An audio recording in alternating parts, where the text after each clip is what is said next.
In the beginning was nothing, only formless void wrapped in shadow, cold silence stretching beyond time.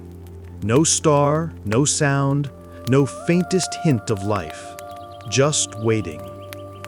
Great, immeasurable waiting. Until the word was spoken, the first.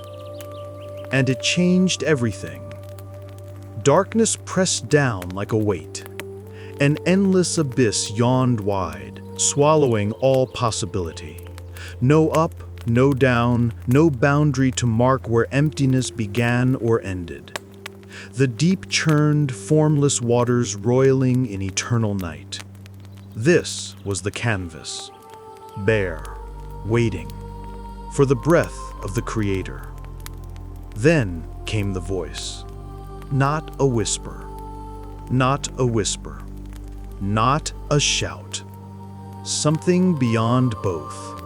Let there be light. And there was light, brilliant, blinding, cascading through the void like liquid gold. The darkness recoiled. For the first time, there was separation. Light on one side, darkness on the other. Day and night. The first rhythm, the first heartbeat of creation. God saw the light, it was good. He called the light day. The darkness he called night. And there was evening, and there was morning. The first day, but the work had only begun. The formless deep still churned. Chaotic waters above and below, swirling without order. God spoke again. Let there be a vault between the waters. The heavens split open. A great expanse unfurled like a curtain. The waters parted. Some rose high above, held in place by divine will. Others remained below, restless and waiting. The sky was born. A dome of blue separating the realms. Heaven from earth. Spirit from matter. This was the second day. The boundary was set. The first structure in the cosmos. Still, the waters below covered everything. No dry ground. No place for roots to dig deep. God looked upon the endless ocean and spoke once more.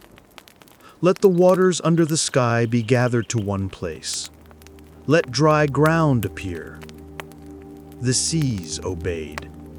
They pulled back, rushing into vast basins. Mountains rose from the depths, dripping with newborn stone. Valleys carved themselves into the earth.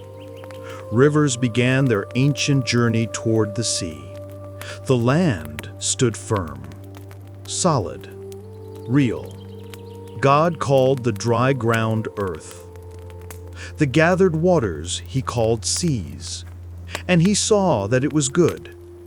But the earth was bare, brown and gray and lifeless. So God spoke again.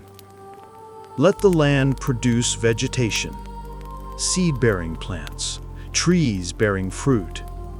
And the earth responded. Green shoots burst through the soil. Grass spread like a soft carpet across the plains. Flowers bloomed in impossible colors. Trees stretched toward the sky, their branches heavy with fruit. The air filled with the scent of blossoms and fresh growth. Life had come to the land. Evening came. Morning followed, the third day. Yet the sky remained empty, a vast blue canvas without ornament. God turned his gaze upward. Let there be lights in the vault of the sky, to separate day from night, to mark seasons and days and years. And the heavens blazed to life. The sun ignited, a roaring furnace of light and warmth. It climbed into the sky, sovereign over the day. The moon rose pale and gentle, ruling the night with quiet grace. stars scattered across the darkness like diamonds on black velvet. Millions upon millions of them, each one placed with purpose. Constellations formed. Patterns emerged. The cosmos became a clock, marking time for all that would come. God set them in the vault of the sky to give light on the earth, to govern day and night, to separate light from darkness. And he saw that it was good. The fourth day passed. Now the stage was set, land and sea, sky and stars, but still silence reigned. No movement except the wind, no sound except the wind, no sound except the waves. God spoke into the quiet. Let the water teem with living creatures. Let birds fly above the earth across the vault of the sky. And the seas exploded with life. Fish of every shape and size darted through the depths. Whales breached the surface, their songs echoing through the ocean. Creatures with scales and fins and tentacles filled every corner of the water. Above, the sky came alive. Birds took flight. Eagles soared on thermal currents. Sparrows flitted between branches. Their songs filled the air, a symphony of chirps and calls and cries. God blessed them. Be fruitful and increase in number. Fill the waters and the skies. Evening came. Morning followed. The fifth day. The land still waited, empty of footsteps. God spoke once more. Let the land produce living creatures, livestock, and wild animals and creatures that move along the ground. The earth trembled with new life. Lions prowled the grasslands. Elephants trumpeted in the forests. Deer leaped through meadows. Insects buzzed. Snakes slithered. Bears lumbered through the woods. Every kind of creature, great and small, found its place. The world was full now, bursting with color and sound and movement. But God was not finished. One more act remained. The greatest of all. He paused. And then he spoke.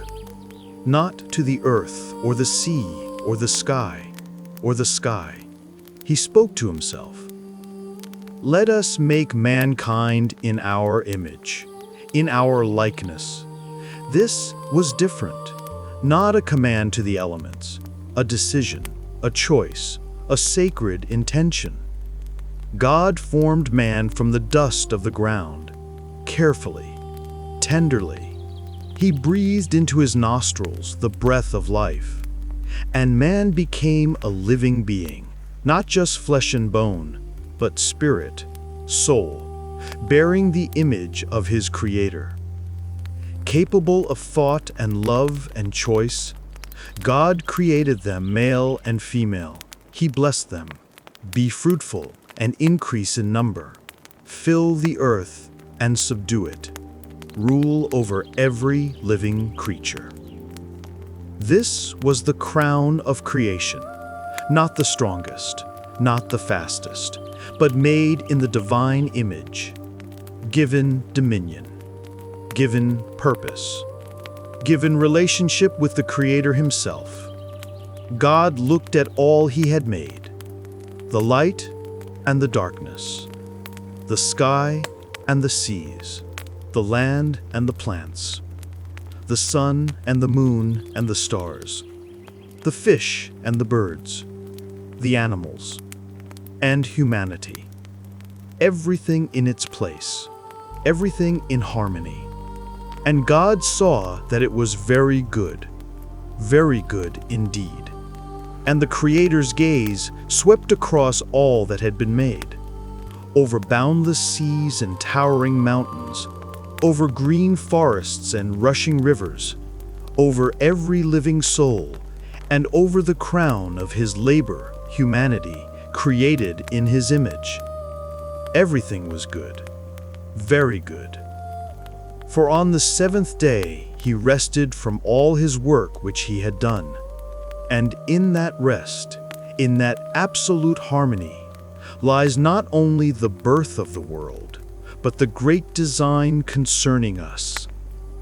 About our place in this boundless symphony of existence, about our calling to continue His creation, to guard it, and to find in it the reflection of the one who said, "Let there be."